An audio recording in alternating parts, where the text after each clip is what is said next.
Sa atong dugang report nga nahipos ang kurman gikan gyapon diri sa Kapitolyo Sports Complex nan Siargao, hanapan pa nan budget.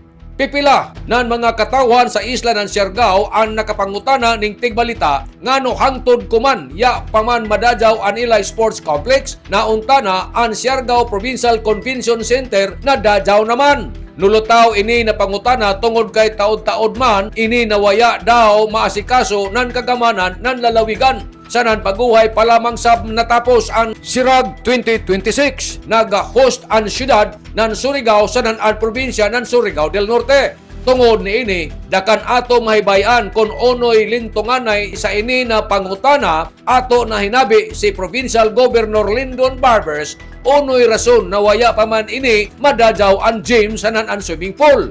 Laong ni Governor Barbers hangtod kuman ang probinsya ng Surigao del Norte nagsigi pa kita og bayad sa loan niining amo na edipisyo. Gumikan kay taguba man ini sa bagyong Odette. Paminahon ta si Provincial Governor Lyndon Barbers. Kabayuman kita na itong sports complex diha sa Siargao, antod ko man nagbayad pa kita, pero nakita nako tungod sa kagana sa ato mga kabataan. Dunay amo tagsabutan na pondo na kuha nato for the repair ng swimming pool sa Siargao Sports Complex.